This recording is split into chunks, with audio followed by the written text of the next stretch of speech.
Hello and welcome.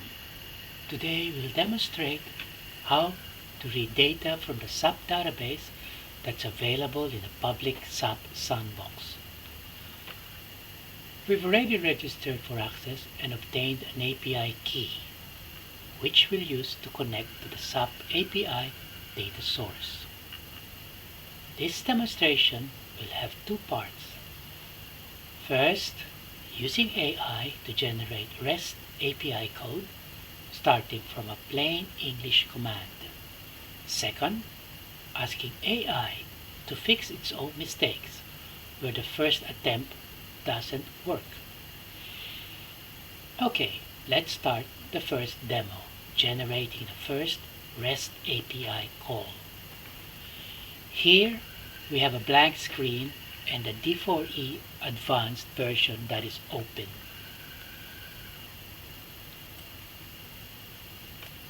We type the command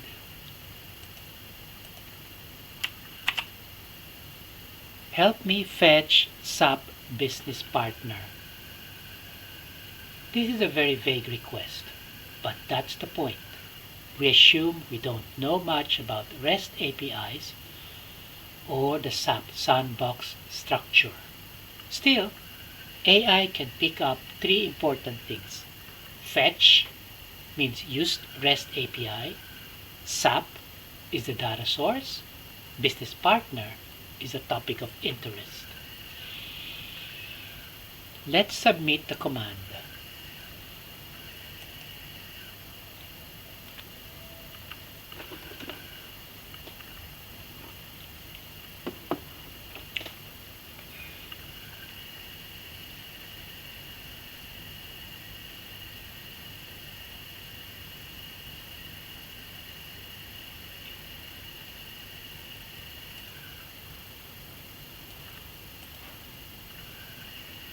AI has now generated REST API code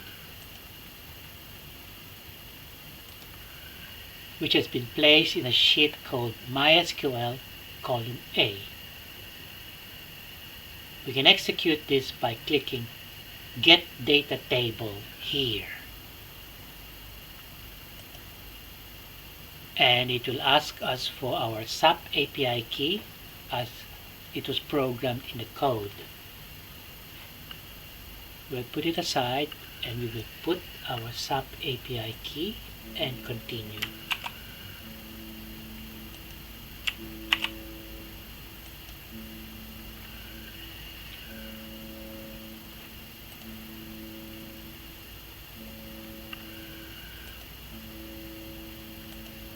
So it has finished trying to get the data. On the right, the log shows each step.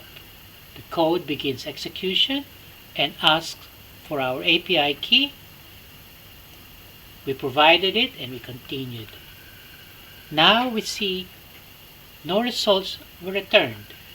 The log indicates the REST API call probably failed, likely due to incorrect or missing parameters. At least we can see some connection was made to the SAP sandbox and our API key is correct.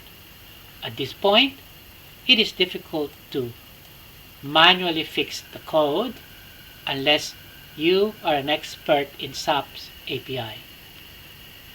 Let us now do the second demo, asking AI to fix its own code. In this part, we'll ask the AI itself to analyze the logs and suggest a correction. We type this in the submit box, which says help me analyze the logs, and we click submit. AI reviews the logs here and produces suggestions.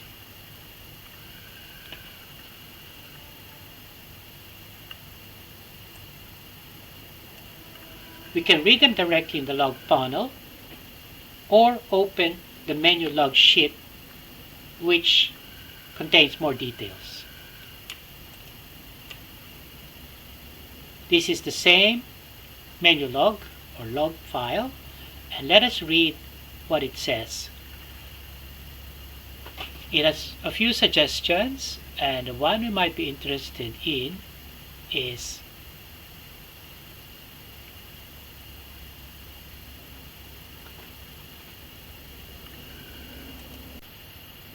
here we can see a few suggestions, and the one we might be interested in is possibly this command here, a suggestion of how to improve the original help me command. As you can see, it is saying, let's try this new command over here. Let's capture that.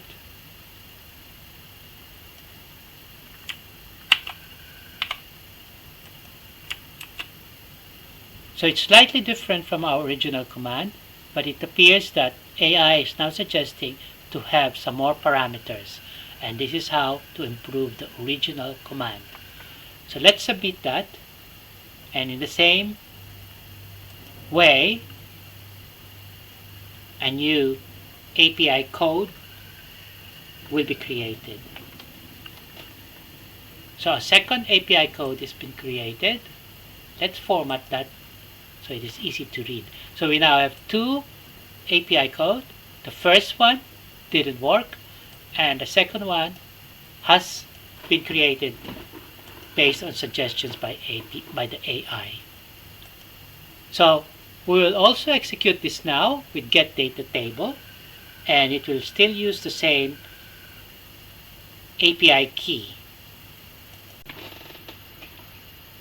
So we have clicked on get data table, and it's on its way to running the new API code.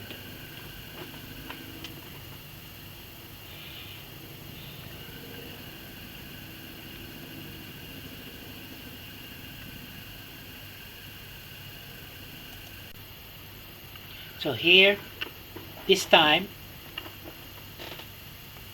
the command came up with results. Why didn't AI get it right the first time? That's an important question. The first code was syntactically valid, but because REST APIs have many optional parameters and access rules, the initial guess wasn't tailored to our exact sandbox credentials. Only after seeing the error message could AI refine the code for our situation. So when we have executed it, we now have results. We ran the updated code by clicking get data table again. And this time, the code executed successfully and returned results from the SAP sandbox. At this point, we can package these working codes into a menu by clicking on Get Menu. We have two codes, one that doesn't work and one that works.